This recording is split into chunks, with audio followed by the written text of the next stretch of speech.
கண்டிங் channel people நம்மளோட கதிரேசன் அவர்கள் அதாவது தனுஷோட அப்பா அப்படின்னு சொல்லி இவ்வளோ நாளாக கோர்ட்டில் வழக்கு தொடர்ந்து ரொம்பவே சர்ச்சையை கிளப்பிட்டு இருந்த கதிரேசன் அவர்கள் இப்போ வந்து உயிரிழந்துட்டார். வயது மூப்பு காரணமாகவும் உடல்நிலை கோளாறு காரணமாகவும் அப்படின்னு சொல்லி ஒரு சில விஷயங்கள் காலையிலேருந்தே வந்து வலம் வந்துக்கிட்டு இருக்கு. நிறைய பேர் அதை பார்த்து ரொம்பவே சோகத்தில் ஆளாயிட்டு இருக்காங்க. ஏன் அப்படின்னு பார்த்தீங்கன்னா கடைசி வரைக்கும் ஒரு போராட்டத்தில் அவர் வந்து ஈடுபட்டுக்கிட்டே இருந்தார். இந்த மாதிரி என்னோட பையன் அப்படின்னு சொல்லி அதை நான் வந்து கண்டிப்பாக மீட்டெடுத்தே ஆவேன் அப்படின்னு சொல்லி அவர் ரொம்பவே கஷ்டப்பட்டார். அவர் கூட நிறைய வழக்கறிஞர்கள் சப்போர்ட் பண்ணாங்க. அது மட்டும் இல்லாமல் ஊர் மக்கள் எல்லாருமே சப்போர்ட் பண்ணாங்க. அப்படி இருக்கும் சமயத்தில் என்னப்பா இது திடீர்னு இப்போ போய் உயிரிழந்துட்டாரு அப்படின்ற சோகங்கள் எல்லாருக்குமே இருந்துகிட்டு இருக்கு. கடைசி வரைக்கும் அந்த கேஸில் ஜெயிக்காமே இறந்துட்டாரு அப்படின்ற கஷ்டங்களும் எல்லாருக்குமே இருந்துகிட்டு இருக்கு அப்படின்னு தான் சொல்லணும். அந்த வரிசையில் இப்போது கடைசியாக அவரோட ஆசைகள் அப்படின்னு சொல்லி ஒரு விஷயங்கள் சோசியல் மீடியா வளம் வந்துட்டு இருக்கு. அது என்ன ஏது அப்படின்றத உங்களுக்கு ரொம்பவே தெளிவாக ரிலாக்ஸ் பண்ணிக்கிறேன். நான் பேச கேட்க ரெடியாக இருப்பேன்னு நம்புகிறேன். வாங்க அவன் ட்ராவல் பண்ணிக்கலாம்.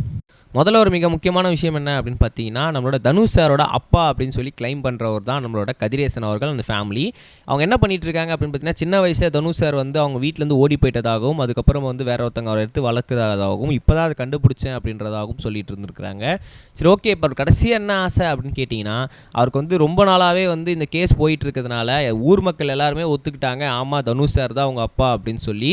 அப்படி இருக்கும் சமயத்தில் இப்போ என்ன நடக்குது அப்படின்னு பார்த்தீங்கன்னா அவர் ஒத்துக்கவே இல்லை, கோர்ட் ஒத்துக்கவே இல்லை, சட்டம் ஒத்துக்கவே இல்லை. கடைசியாக அவர் எங்களுக்காகவாது ஒரு நாளாச்சும் எங்கள் பையனாக வந்து எங்கள் வீட்டில் இருந்துட்டு எங்கள் கூட டைம் ஸ்பெண்ட் பண்ணிட்டு போனார் அப்படின்னா எங்களுக்கு அதுவே மிகப்பெரிய சந்தோஷமாக இருந்திருக்கும்.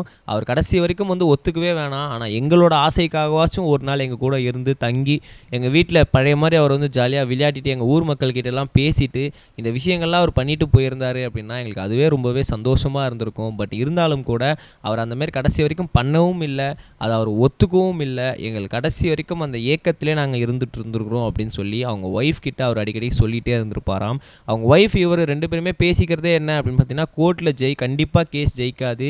ஏன்னா வந்து இது வந்து ஒரு சுத்தமாக நம்மக்கிட்ட எவிடன்ஸே கிடையாது. அவர் ஒரு ஃபோட்டோ மட்டும் தான் நம்ம வச்சுருக்கோம், ஊர் மக்கள் சாட்சி நிற்கிறாங்க, மற்றபடி வேறு எதுவுமே நம்மக்கிட்ட கிடையாது. அப்படி இருக்கும் சமயத்தில் அவருமே ரொம்ப பிடிவாதமாக இருக்கார், ஒத்துக்கவே மாட்டுறாரு. இப்போ இருந்துக்கினும் வந்து கொஞ்சம் நேரமாவது அவர் வந்து நம்மக்கிட்ட வந்து ஆமாம் இந்த மாதிரி விஷயங்கள் வந்து ஒத்துக்கிட்டாரு அப்படின்னாலும் சந்தோஷம், அப்படி ஒத்துக்கலை அப்படின்னா எங்கள் கூட ஒரு நாள் அட்லீஸ்ட் இருந்திருக்கலாம், அது பண்ணலை அப்படின்னு சொல்லி அவங்க ரொம்பவே கஷ்டப்பட்டுருக்காங்களாம். இப்போ அது அவங்க ஒய்ஃப் அது மட்டும் இல்லாமல் அவங்க வக்கீல் எல்லாருமே வந்து இது அஃபீஷியலாக வந்து சொல்லியிருக்காங்க. இந்த மாதிரி வந்து விஷயங்கள்லாம் அவர் ரொம்பவே கஷ்டப்பட்டுருக்காரு. கடைசி வரைக்கும் அவரோட ஆசை வந்து நிறைவேறாமல் அவர் இறந்துட்டார், நாங்கள் இதை எதிர்பார்க்கவே இல்லை அப்படின்னு சொல்லி அவங்க எல்லாருமே ரொம்பவே கஷ்டப்பட்டுருக்காங்க. ஸோ இப்போ இதுதான் social media heart of the டாப்பிக்காக போயிட்டுருக்கு. அது மட்டும் இல்லாமல் நிறைய பேர் அவருக்கு இரங்கல் தெரிவிச்சிட்ருக்காங்க. நீங்களும் மறக்காமல் அவருக்கு இரங்கல் தெரிவிச்சிருங்க. ஏன்னா அவங்க உண்மை சொல்கிறாங்களா பொய் சொல்கிறாங்களான்றது நமக்கு தெரியல, சட்டம் தான் முடிவு பண்ணணும். நம்ம நெக்ஸ்ட் வீடியோ கைஸ், பை. இது வரைக்கும் கனெக்டிங் டிவிக்கு சப்ஸ்கிரைப் பண்ணனா மறக்காமல் சப்ஸ்கிரைப் பண்ணிக்கங்க. உடனடி அப்டேட்ஸ் பெறுவதற்கு நோட்டிஃபிகேஷன் பெல்லையும் கிளிக் பண்ணிக்கங்க.